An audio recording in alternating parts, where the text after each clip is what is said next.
Hello, I am Riley Martin, and for my final project I have requested to build a computer. So I found a PC case sitting in the garbage outside my neighbor's house, and I decided that I wanted to take that and build it into a computer that I can use for many of the online games that my laptop doesn't have storage for. This is the old motherboard that came in the PC case.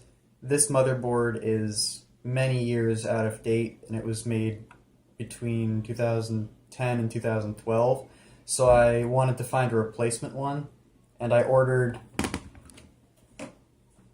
this one since it is more up to date and more likely to be able to handle some of the normal games that I have. This is the MSI B450. I chose it because it is a relatively new computer, a relatively new motherboard, and I wanted something that would be able to handle some of the relatively newer games that I'm planning on playing on it. After I found the motherboard, I began looking for a processor, since the processor in the old motherboard is also out of date. And when I chose my processor, I decided on the AMD Ryzen 3 processor, since that seems to be the average processor for the lower end of some of the games that I'm trying to play. Alright, let's just pop this processor in. Oops. Alright. Very carefully put that in. Bam. And there we have our new CPU, and it's time to install its fan. And there it is with the fan installed. The computer's original power supply was also replaced, because this one is covered in dust and I'm pretty sure is broken, because when I tried turning it on, the entire computer just failed to turn on. This is the new power supply. I already put it in to save myself the time from doing that later before I install the motherboard. Here is the motherboard now installed in the computer, along with the power supply that I purchased to replace the old, dusty, probably broken one. We replaced the RAM because the RAM that was in the old computer doesn't seem to fit, because it's not a compatible form of RAM. So I'm going to be purchasing 8 gigabytes of RAM to put in this. So now that I've installed all the parts that I currently have, it's time to plug them into the motherboard, which I've already screwed into the case. So I'm going to start off by taking the connector for the fan and plugging it into the motherboard. The motherboard connector is right here. So I take it, line it up, put it in there, just move the wire around so it doesn't get in the way later. I'm also going to plug in the connector for the fan on the side of the case. Where is it? This fan. The connector for the case fan, which is listed as sys_fan1 or system fan 1, is located right here on the motherboard. Just line that up. There it is.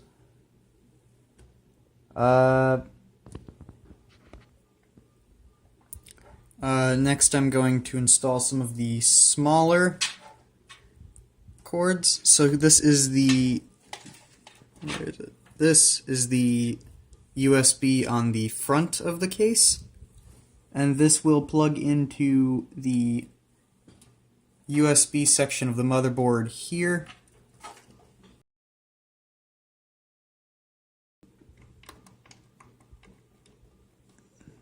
Plug that in. Next I'm going to plug in the audio, the cable that connects to the aux cord on the front. And that goes right here. Plug in. Okay, with all that plugged in, it's time to plug in this This is the connector that connects to the LED on the front, which is connected to the button, the power button, the LED on the front, and the other LED on the front.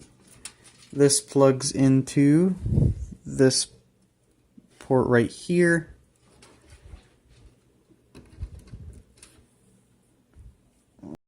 Alright, now that I've installed the hard drives here and the other one here and secured them, it's time to start working on the power cables. And I plugged, this is one of the case lights for the outside that shows you if the power button's on or not. Next you have your 24-pin connector, which is the very big wide one. Plugs into here. The clip clicks on.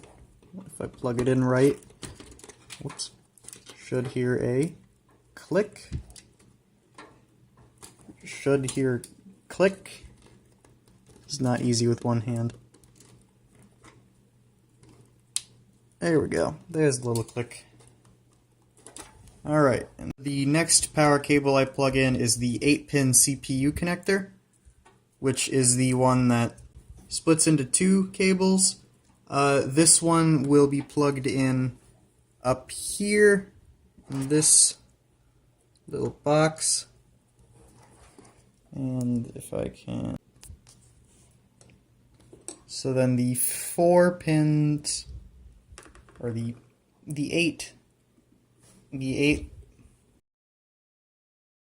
CPU cable will get plugged in up here.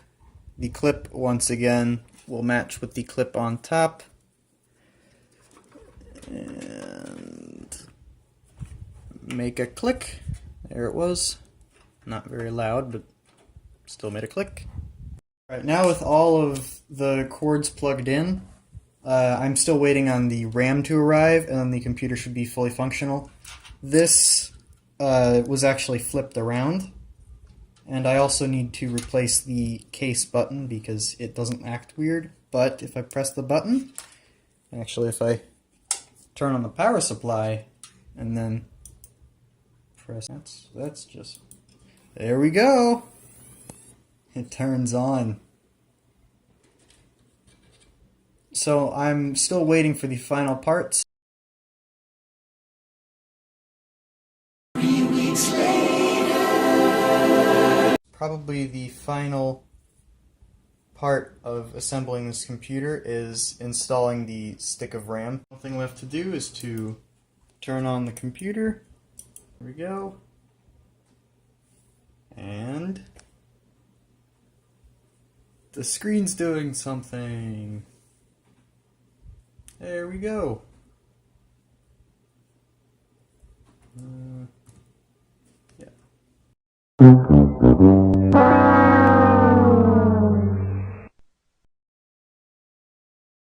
Now with Windows installed and the computer running, it's time to start the very long process of downloading games.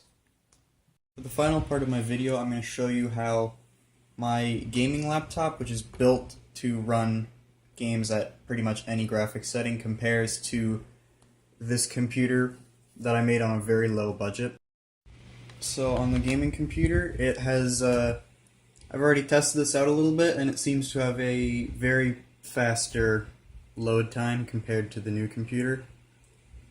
So I've started logging into my character now, and just a game that I have on both computers, just to demonstrate. So this is set on the max graphics settings. It runs pretty normally. Now I'm going to show you how it runs on the desktop. Desktop and the graphics automatically set it to low, just because I want to see how well this thing runs at the fastest it can run. But the loading screens are very long, so I might have to speed up a part of this.